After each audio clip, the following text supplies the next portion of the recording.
अगर फ्रेंचाइजी लेकर नहीं चाहते हो पछताना तो इस वीडियो को पूरा देख के जाना। जय हिंद, वंदे मातरम। मैं बीके सिंह स्वागत करता हूं इस नए वीडियो में। और दोस्तों इस वीडियो में हम आपको बताएंगे कि कैसे फ्रेंचाइजी ले, बिल्कुल नहीं बताएंगे। इस वीडियो में हम आपको बताने वाले हैं कि कौन सी फ्रेंचाइजी ले, कौन सा फ्रेंचाइजी आपके लिए प्रॉफिटेबल होगा, किस फ्रेंचाइजी में आपको लॉस हो सकता है। इसके लिए मैंने देने वाला हूं मैं आपको 7 टिप्स। इस टिप्स को ध्यान से देखिएगा और जब भी आप फ्रेंचाइजी लेने जाते हैं इसको आप कंपेयर करिएगा, इसके बाद ही फ्रेंचाइजी लीजिएगा।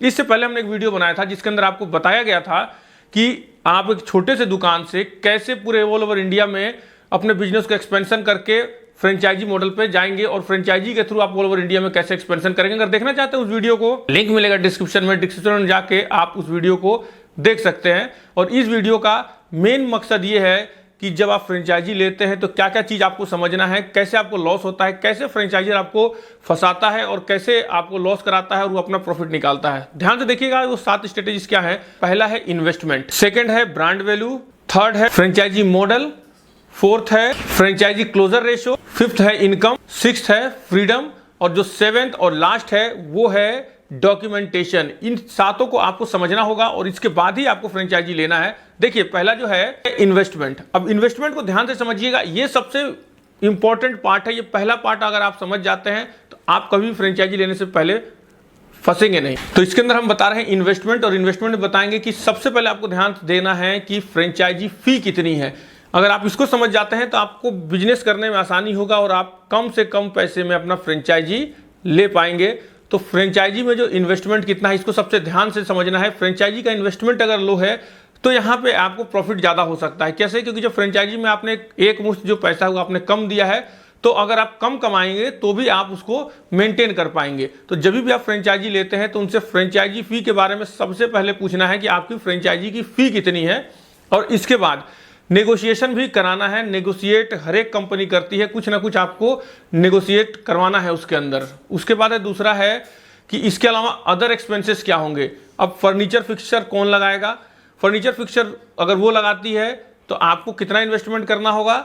उसके बाद है नेक्स्ट जो पॉइंट है, अब ये जो पॉइंट है बहुत ध्यान से समझने वाला है कि रॉयल्टी वो किस तरीके से लेंगे, क्या फिक्स रॉयल्टी लेंगे या परसेंटेज वाइज रॉयल्टी लेंगे। इसको भी आपको बहुत आसानी से समझना होगा कि कई कंपनीज क्या करती हैं, एक फिक्स रॉयल्टी रखती है, इनकम आपका हो चाहे ना हो, लेकिन वो रॉयल्टी आपसे लेगी।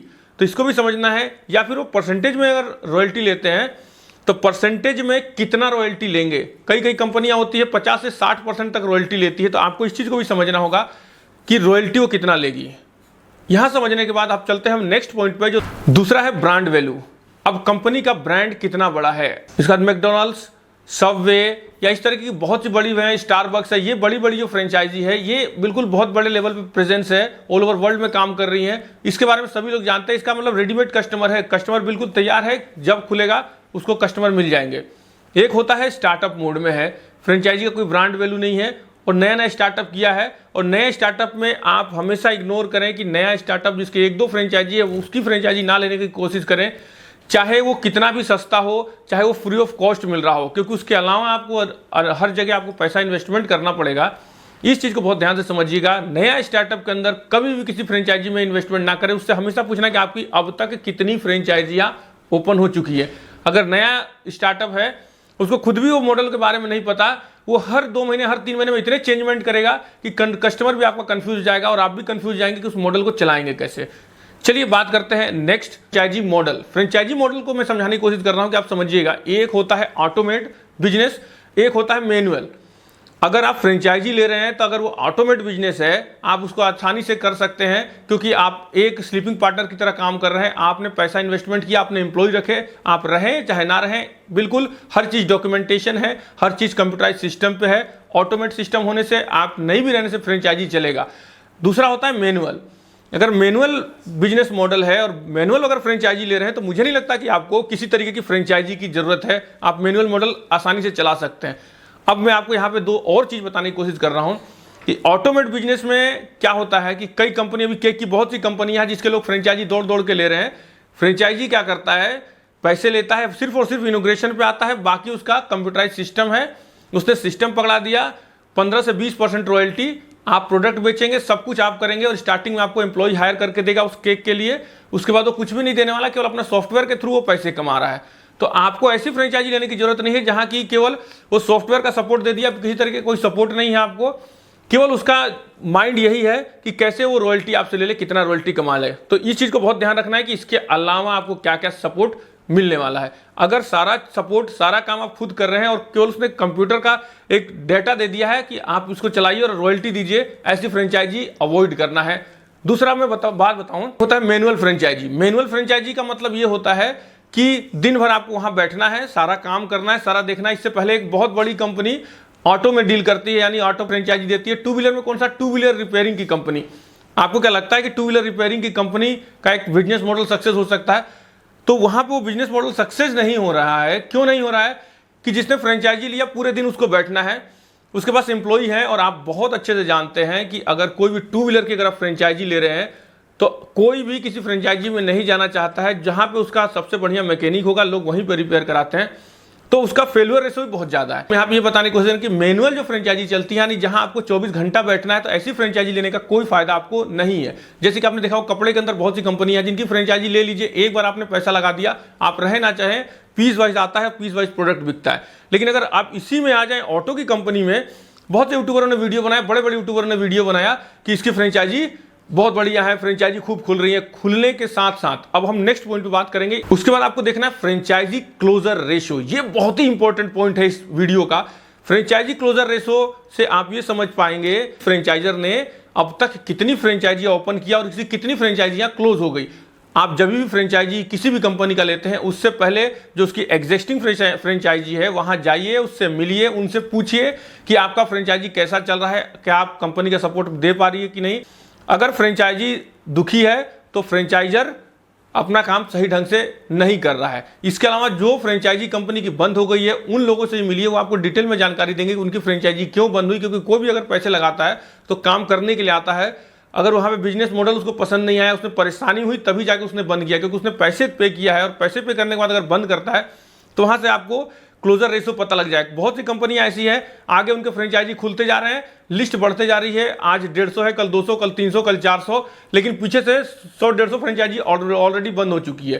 तो ऐसी कंपनी का फ्रेंचाइजी नहीं लेना है जहां की मैनुअल वर्क आपको करना पड़े, सब कुछ आप करें, और जो फ्रेंचाइजर है वो खाली आपसे पैसे कमाए। ऐसी फ्रेंचाइजी लेने से अच्छा जहां मैनुअल वर्क होता है, आप अपना खुद का ही ब्रांड बना के डेवलप करें। दूसरा हमने बताया कि फ्रेंचाइजी जब भी लें तो उसका क्लोजर रेशो पक्का चेक कर लें। अब हम आपको बता रहे हैं पांचवा पॉइंट। पांचवा पॉइंट क्या है? इनकम। अब यहां पे इनकम भी देखना है। कई बार फ्रेंचाइजी क्या करती है कि जो भी कमाती है फ्रेंचाइजर उसका लेके चला जाता है पैसा ज्यादा से ज्यादा, तो उसको भी आपको बहुत ध्यान से समझना है। कहीं ऐसा तो नहीं है कि कमाई तो बहुत आ रहा है लेकिन जो आपका परसेंटेज है बहुत कम है, जिसकी वजह से आप कमा रहे हैं, पूरे दिन मेहनत कर रहे हैं, और मेहनत करने के बाद जो भी पैसा है वो सारा फ्रेंचाइजर लेके चले जा रहा है। तो इस चीज को भी बहुत ध्यान से आपको समझना होगा कि आपने जो भी चीज, जिस भी बिजनेस को स्टार्ट किया उसमें आपका परसेंटेज कितना है, आप कितना कमा पाएंगे। चलिए चलते हैं अगले स्टेप पे। अगला है छठवां स्टेप, और छठवां है फ्रीडम। आपको यह भी देखना होगा कि फ्रीडम कितना है। जितना बड़ा ब्रांड उतनी कम फ्रीडम, क्योंकि वो सारा कुछ उसके हिसाब से आपको चलना पड़ेगा। लेकिन अगर ब्रांड अच्छा है, उसके हिसाब से चलने से आपको प्रॉफिट है, तो कोई दिक्कत नहीं है। लेकिन कई बार छोटे ब्रांड भी इतना इंस्ट्रक्शन दे देते हैं आपको कि आप वहां पे कुछ रख नहीं सकते हैं, आप अपने हिसाब से चला नहीं सकते हैं, सब कुछ कंपनी के हिसाब से आपको वर्क करना है। अगर कंपनी अच्छी है तो कोई प्रॉब्लम नहीं, आपको प्रॉफिट आ रहा है तो कोई दिक्कत नहीं है। लेकिन कई बार क्या होता है कि फ्रेंचाइजी कमा भी नहीं पाता है उसमें अच्छा, लेकिन फिर भी उसको मानना हमेशा पड़ता है फ्रेंचाइजर का। तो इस चीज को भी ध्यान रखना है कि आपको कितनी फ्रीडम मिल रही है। और है लास्ट बट नॉट लीस्ट, ये 7th पॉइंट है, बहुत ही आपको ध्यान से समझना है कि डॉक्यूमेंटेशन, ये सबसे जरूरी पार्ट है इस वीडियो का। और लास्ट में मैं आपको ये बताना चाहूंगा कि डॉक्यूमेंटेशन इसलिए सबसे जरूरी है कि फ्रेंचाइजी और फ्रेंचाइजर का जो भी आपका एग्रीमेंट होता है उसको बहुत ध्यान से पढ़ना है।